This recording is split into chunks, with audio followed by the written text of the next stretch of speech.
चलिए हम स्टार्ट करते हैं। जी, ट्रांसफ़र प्राइसिंग में जो भी चीज़ बच गया था, ये लास्ट पार्ट है, इसमें हम सारा जो है वो कवर कर लेंगे।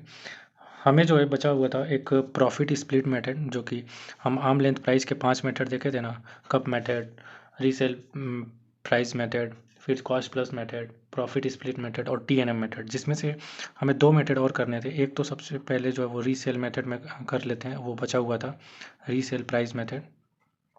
ठीक है, देखिए रीसेल प्राइस मेथड में क्या होता है, जैसे एग्जांपल लेते हैं। एक जो है वो एसोसिएट इंटरप्राइजेज है, ठीक है, ए इनकॉर्पोरेशन मान लेते हैं।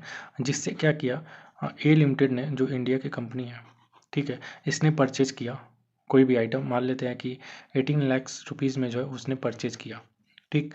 और इसने जो है वो रीसेल कर दिया इसी चीज़ को, जो है वो अपने किसी आउटसाइडर को 20 लाख रुपीज़ में, ठीक है, ₹20 लाख में जो है वो रीसेल कर दिया।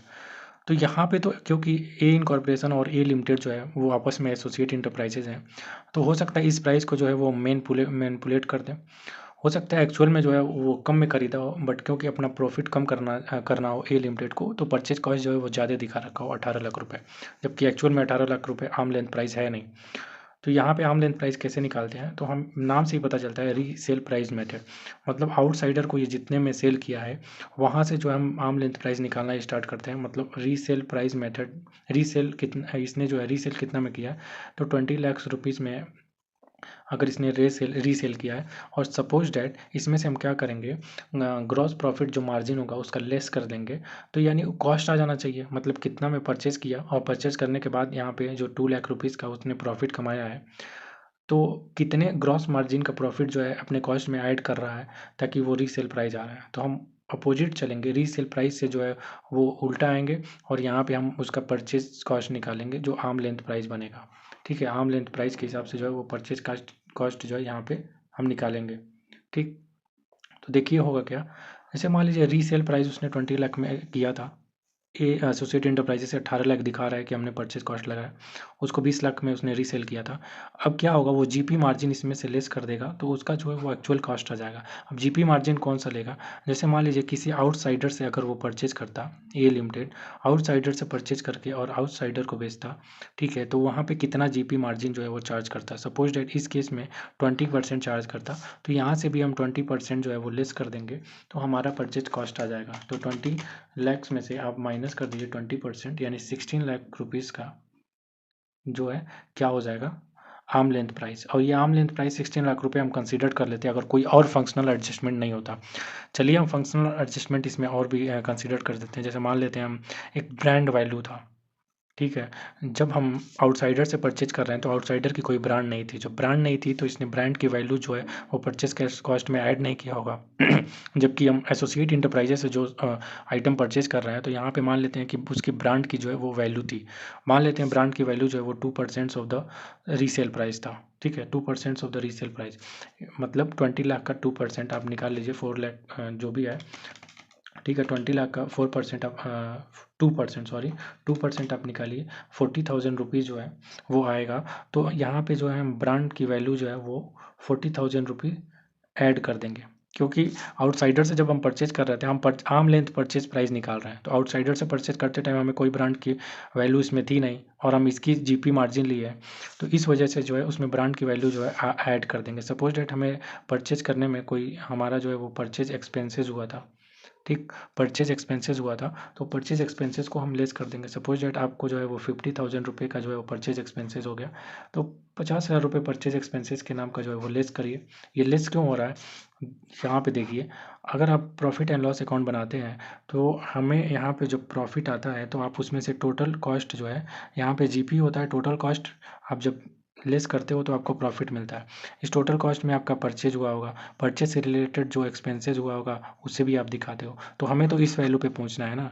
तो इस वैल्यू पे पहुंचना है, तो इस एक्सपेंसेस को क्या करना होगा, जो हमारे परचेज एक्सपेंसेस है उसे लेस करना होगा। तो इस वजह से हम यहाँ पे जो है वो परचेज एक्सपेंसेस लेस कर दिए। अब हमारा आ जाएगा कितना, तो 16,40,000 माइनस 50,000 करिए, तो ये आ जाएगा 15,90,000 रुपये आपका, ठीक, आर्म लेंथ परचेज प्राइस। तो ये हमारा मिल गया आर्म लेंथ परचेज प्राइस। अब इसमें जो है एक्चुअल परचेज कितना दिखा रखा है, एक्चुअल परचेज जो देखिए 18 लाख रुपीज़ का दिखा रखा है। तो 18 लाख आप यहाँ पे लीजिए और दोनों का जो डिफरेंस है वो इनकम का पार्ट बन जाएगा। ए लिमिटेड की इनकम जो है वो इतने से बढ़ा देंगे, जो भी जो है डिफरेंसेस आएगा। ओके, ये था हमारा रीसेल प्राइस मेथड। एक और लास्ट मेथड बचा हुआ है जो कि प्रॉफिट स्प्लिट मेथड है, उसे देख लीजिए। Profit split method generally exam में पूछता नहीं है। प्रॉफिट स्प्लिट मेथड, इसमें क्या होता है कि ये जनरली जो है वो जॉइंट वेंचर के केस में होता है। ठीक है, जॉइंट वेंचर क्या होता है आपको पता ही होगा। सपोज डैट एक्स लिमिटेड है, एक ए लिमिटेड है और हम बी लिमिटेड मान लेते हैं। ये जॉइंट वेंचर में तीनों जो है वो आपस में जो है वो एसोसिएट इंटरप्राइजेज हैं और इन तीनों के बीच में जो है एक जॉइंट वेंचर का एग्रीमेंट है। ठीक है, ये तीनों आपस में एसोसिएट इंटरप्राइजेज हैं और जॉइंट वेंचर का एग्रीमेंट है।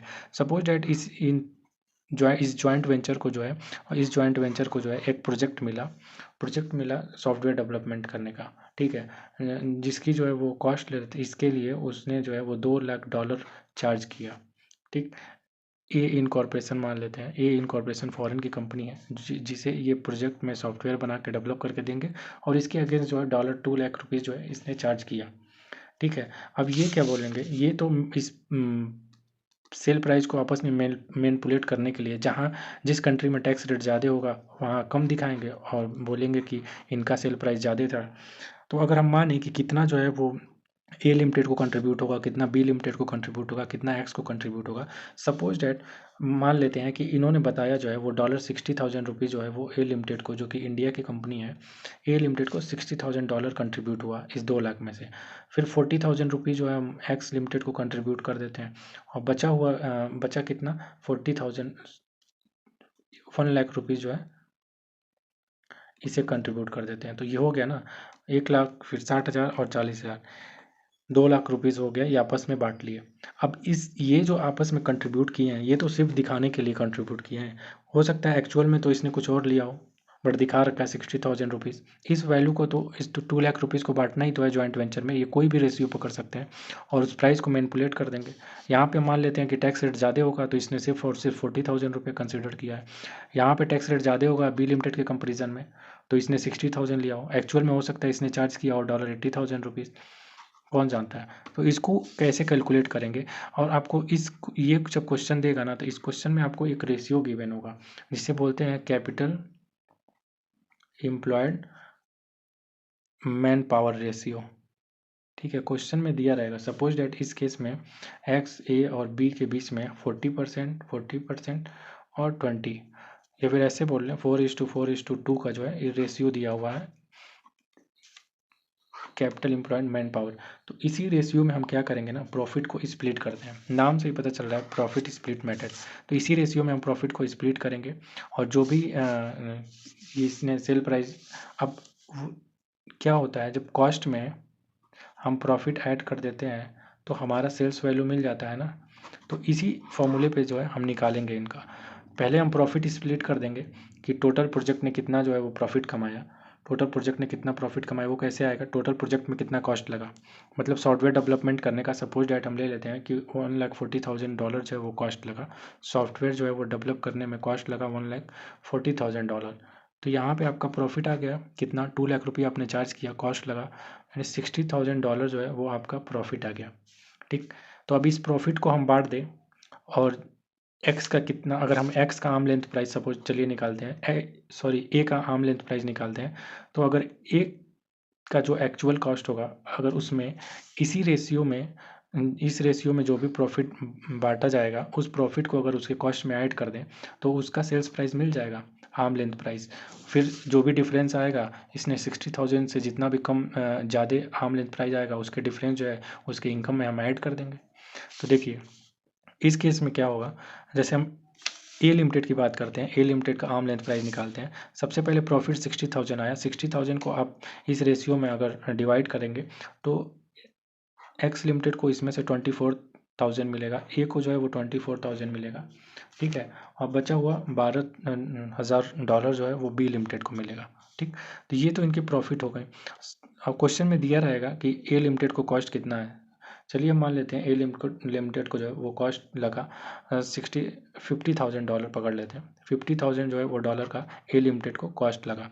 तो ए का हम आर्म लेंथ ए का जो है वो ए, देखिए ए लिमिटेड का जो आर्म लेंथ प्राइस है वो हम कैलकुलेट कर रहे हैं। तो ए लिमिटेड को कॉस्ट कितना लगा, $50,000 का जो है उसे कॉस्ट लगा। इसमें हम प्रॉफिट ऐड कर देंगे, तो प्रॉफिट में उसका हिस्सा कितना है, 24,000 रुपीज़ उसका प्रॉफिट में हिस्सा, यानी 74,000 रुपीज़, 74,000 रुपीज़ नहीं, $74,000 जो है उसका आर्म लेंथ प्राइस आ गया। और उसने दिखा कितना रखा है सेल्स वैल्यू, 60,000 रुपीज़। मतलब इन दोनों का जो डिफरेंस है 74 और 60, $14,000 का। तो ये $14,000 जो है वो ए के इनकम में हम ऐड कर देंगे।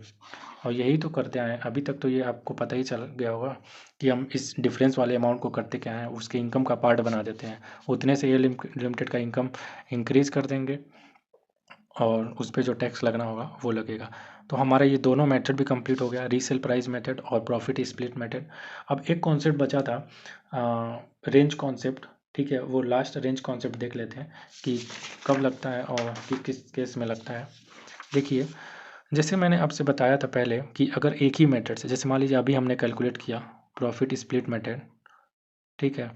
मान लीजिए इसी मेथड से या कोई भी मेथड ले लीजिए, कप मेथड हो, टीएनएम मेथड हो, किसी भी मेथड से जो है वो, अगर मैंने आपको प्रीवियस वीडियो में ही बताया, अगर आर्म लेंथ प्राइस आप कैलकुलेट कर रहे हैं, अगर मान लीजिए एक से ज़्यादा आर्म लेंथ प्राइस आता है, मतलब एक से ज़्यादा but up to 5 arm length price आता है, तो उस केस में हम अर्थमेटिक मीन का कॉन्सेप्ट लगाते हैं, जो कि मैंने पहले बताया था। वहाँ पे हम क्या करते हैं, एवरेज करते हैं, एवरेज करके 3% का टॉलरेबल रेंज देते हैं। एक और टॉलरेबल रेंज है जो कि 1% देते हैं, अगर इन केस जो है एंटिटी होल सेल बिजनेस में है तो। ठीक है, तो वहाँ पे हम 1% का टॉलरेबल रेंज देते हैं। अब क्या होगा, अगर ये तो up to 5 arm length price, मतलब एक से ज़्यादा और 5 तक आते हैं तो अर्थमेटिक मीन का कॉन्सेप्ट लगाते हैं। लेकिन मान लीजिए हमारे केस में क्या हुआ, हमारे केस में जो है वो 7 8 5 से ज़्यादा कुछ भी ले लीजिए आप, मतलब 6 प्राइस निकाल लिए या 7 प्राइस निकाल लिए, कोई भी निकाल सकते। देखिए जैसे मान लीजिए 1 2 3 4 5 6 आया हमारे केस में, 7 8 जो भी लेना है वो ले लीजिए। जैसे मान लीजिए 145 150 अलग अलग ले लेते हैं आर्म लेंथ, सेम मेथड से आया ये, क्योंकि हो सकता है ना हमने अलग अलग आउटसाइडर, जितने इतने सारे आउटसाइडर होंगे तो इतने सारे आउटसाइडर को जो है हमने कंसीडर करके इतने सारे आर्म लेंथ प्राइस निकाला एक ही मेथड से। ठीक, तो मान लीजिए ये आया आपका आर्म लेंथ प्राइस। ओके, इतने सारे आर्म लेंथ प्राइस आ गए। अब हम एक आर्म लेंथ प्राइस हमें चाहिए, तो हम कैसे निकालें। हमें सबसे पहले क्या करना होता है, स्टेप 1 में हम क्या करते हैं, इसको जो है वो हम असेंडिंग ऑर्डर में जो है वो कर लेते हैं। तो इसमें क्या होता है, आप असेंडिंग ऑर्डर में कर लीजिए, 145 150 155, फिर जो इससे बड़ा 162, फिर 164, फिर जो है 170, फिर 172, ये आपका असेंडिंग ऑर्डर बन गया। ठीक, अब क्या होगा, ये टोटल 7 आर्म लेंथ प्राइस है, तो हम क्या करेंगे, 7 का जो है वो 35 परसेंटाइल निकालेंगे और देखेंगे कि कितना आ रहा है। तो 7 का 35 परसेंटाइल निकालिए तो 2.45 आया। ठीक, फिर जो है हम 7 का 65 परसेंटाइल निकालेंगे, 7 का 65 परसेंटाइल निकालिए तो ये आया 4.55। अगर ये होल नंबर आ जाता, सपोज डेट ये होल नंबर नहीं आया, फ्रैक्शन आया, तो हम क्या करेंगे, 2.45 है तो नेक्स्ट नंबर पकड़ लेंगे, मतलब नेक्स्ट नंबर क्या होगा, 3 होल नंबर। तो 2.55 आया बट हम नेक्स्ट वाला पकड़ लेंगे। अब रेंज कॉन्सेप्ट में ना इसको नेक्स्ट नंबर बहुत पसंद आता है, ये नेक्स्ट नंबर को छोड़ता नहीं है। अभी अगर होल नंबर भी आता ना तो कैसे होता, उसमें भी नेक्स्ट वाला कंसीडर करता, लेकिन वहाँ पे तरीका अलग है, वो मैं बता दूंगा इसके बाद। यहाँ पे देखिए, क्योंकि होल नंबर नहीं आया तो इसने क्या किया, 3 को नेक्स्ट नंबर पकड़ लिया। अब 3 के सामने कौन सी फिगर थी, ये 155। तो यहाँ से रेंज, नाम ही है रेंज कॉन्सेप्ट। ठीक है, हम क्या देख रहे हैं, रेंज कॉन्सेप्ट। और रेंज कॉन्सेप्ट कब लगाते हैं, जब हमारा आर्म लेंथ प्राइस 5 से ज़्यादा आया हो। तो इस केस में 5 से ज़्यादा है ना, टोटल 7 है। ठीक, तो इसमें क्या करेंगे, होल नंबर नहीं आया तो 3 ले लेंगे, तो 155, यहाँ से जो है 155 से हमारा जो है वो रेंज स्टार्ट हो जाएगा। ठीक है, यहाँ से हमारा रेंज स्टार्ट होगा। अब देखिए 7 का 65 परसेंटाइल निकाले तो 4.55 आया, ये भी होल नंबर नहीं है तो हम नेक्स्ट नंबर पकड़ेंगे 5। तो 5 के सामने वाला जो भी नंबर है 164, मतलब यहाँ से रेंज स्टार्ट हुआ था और यहाँ पे जो है वो रेंज खत्म हो जाएगा। मतलब हमारा रेंज कितना बना, अगर हम रेंज की बात करें तो 155 से 164 जो है वो हमारा बना रेंज। ठीक, अब मान लीजिए एक्चुअल प्राइस जो है उस एंटिटी ने बता रखा है, एक्चुअल प्राइस अगर बता रखा है उसने 150, ठीक है, तो इस देखिए कि ये एक्चुअल जो उसने प्राइस बता रखा है इस रेंज में फॉल कर रहा है क्या। हाँ, यहाँ पे 155 इस रेंज में फॉल नहीं कर रहा है। सपोज डेट उसने बता रखा 156, तो इस रेंज में फॉल कर रहा है क्या, हाँ फॉल कर रहा है, तो ठीक है, यही हमारा आर्म लेंथ प्राइस बन जाएगा जो एक्चुअल प्राइस था। बट मान लीजिए उसने एक्चुअल प्राइस बता रखा है 150, अब इस रेंज में नहीं आ रहा है तो क्या करें, तो हम क्या करेंगे, टोटल नंबर का 7 है ना टोटल नंबर, तो उसका 50% लेंगे, मतलब एवरेज कर देंगे, हाफ कर देंगे 50%। तो 7 का जो है हम 50% निकालेंगे तो 3.5 आया, ये भी होल नंबर नहीं है तो नेक्स्ट नंबर हम पकड़ेंगे 4। ठीक है, और 4 के सामने क्या है 162। ठीक, तो हमारा इस केस में क्या हो जाएगा, 162 जो है हमारा आर्म लेंथ प्राइस बन जाएगा, समझे। तो 162 को जो है हम आर्म लेंथ प्राइस मान लेंगे और एक्चुअल प्राइस से जो भी डिफरेंस आएगा उसको उसके इनकम में जो है हम ऐड कर देंगे। तो ये था हमारा जो है वो रेंज कॉन्सेप्ट।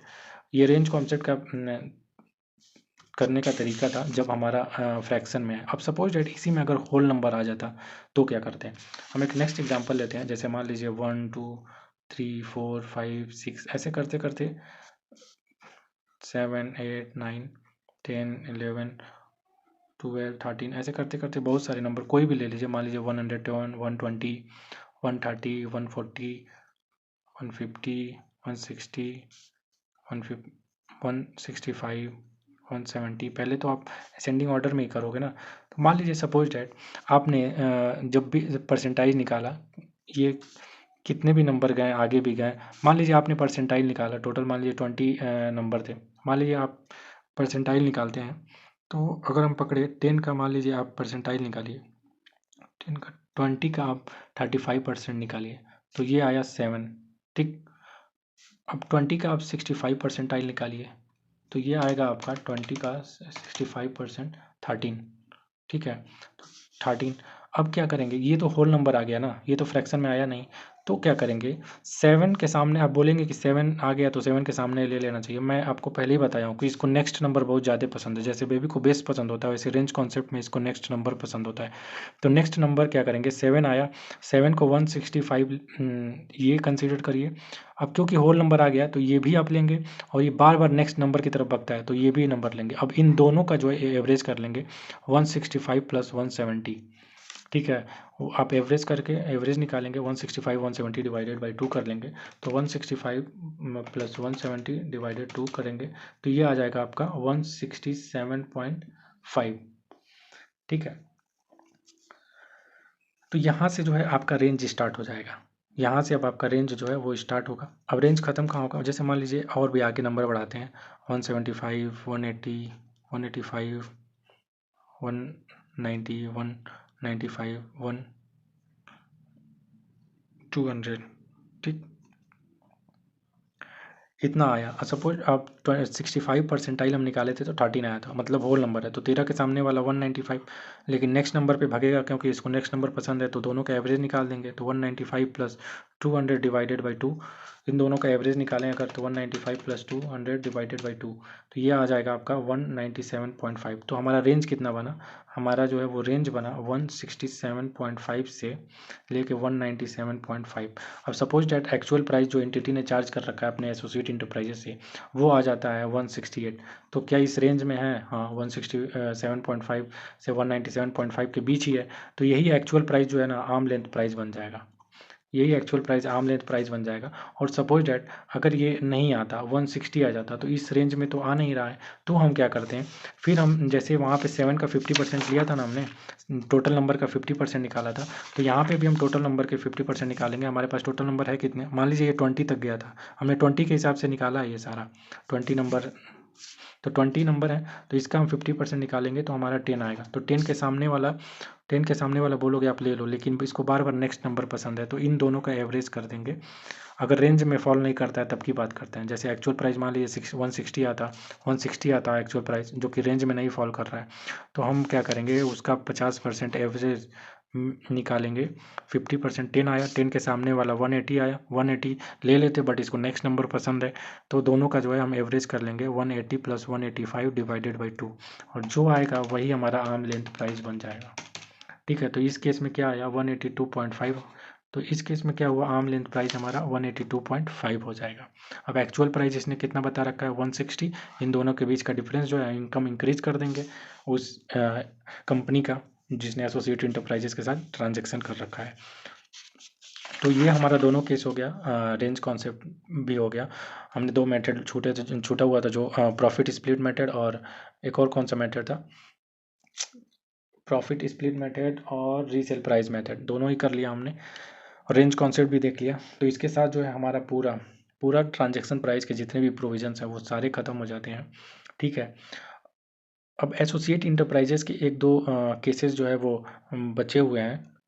एसोसिएट इंटरप्राइजेस के जो भी केसेस बचे हुए थे हमें देखने के लिए कि कौन कौन से केस में जो है कौन एसोसिएट इंटरप्राइजेस होता है। जनरली तो हमने सारे कर रखे हैं, बट दो चार जो बचे हुए थे वो भी देख लेते हैं, ताकि जो पूरा ट्रांसफ़र प्राइसिंग जो है वो हमारा ये लास्ट पार्ट रहे और ख़त्म हो जाए पूरा।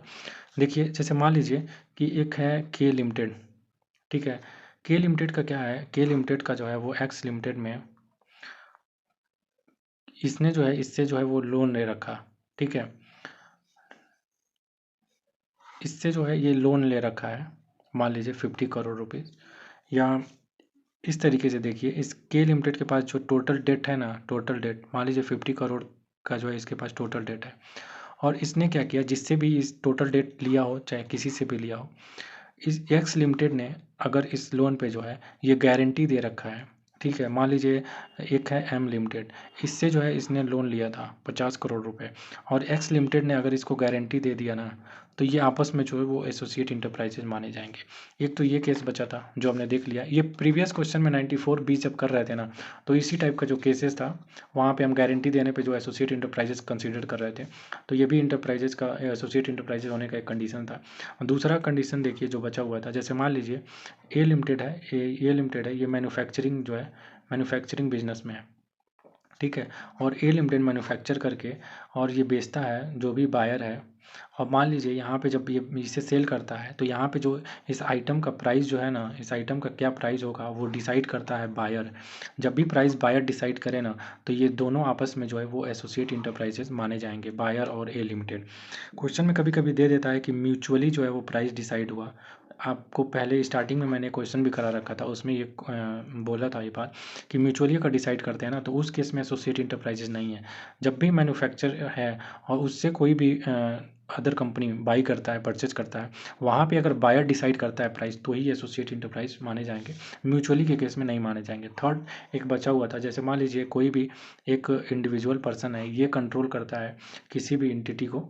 ठीक है, किसी भी एंटिटी को कंट्रोल करे, कैसे करेगा, ज़्यादा शेयर होगा इसके पास होल्ड कर रखा हो, यही इंडिविजुअल या उसके जो है वो रिलेटिव, इंडिविजुअल या इंडिविजुअल के रिलेटिव जो है कंट्रोल करते हैं बी लिमिटेड को। ठीक है, अब क्योंकि इंडिविजुअल इसे भी कंट्रोल कर रहा है, इंडिविजुअल इसे भी कंट्रोल कर रहा है। ठीक है, तो इंडिविजुअल का बेटा के लिमिटेड और इंडिविजुअल का बेटा बी लिमिटेड, तो दोनों आपस में तो भाई भाई हुए ना, तो इन दोनों को आपस में जो है वो एसोसिएट इंटरप्राइजेस मान लिया जाएगा।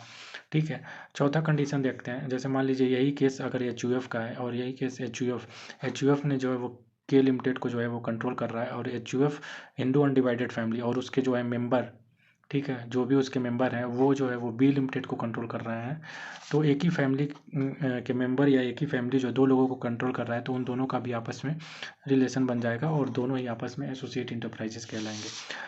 पांचवा कंडीशन जो बचा हुआ था, जैसे देखिए मान लीजिए कोई भी फर्म है और इस फर्म में किसी भी पर्सन का जो है किसी भी पर्सन का 10% का प्रॉफिट शेयरिंग रेशियो अगर होल्ड करता है, तो वो उसके साथ जो है वो एसोसिएट इंटरप्राइजेस बन जाएगा। ठीक है, वो आपस में जो है इन दोनों का एसोसिएट इंटरप्राइजेस का जो है वो रिलेशन हो जाएगा। जैसे मान लीजिए फर्म है ए एंड बी एसोसिएट, एक फर्म है जिसमें जो है वो पी लिमिटेड का क्या है 10% PSR है, प्रॉफिट शेयरिंग रेशियो है, तो पी लिमिटेड और फॉर्म आपस में क्या हो जाएंगे, एसोसिएट इंटरप्राइजेज। तो यहाँ पे हमने एसोसिएट इंटरप्राइजेज का भी पूरा केस जो है वो कर लिए।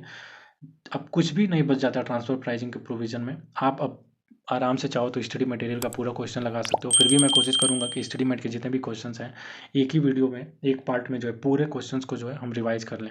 Thank you.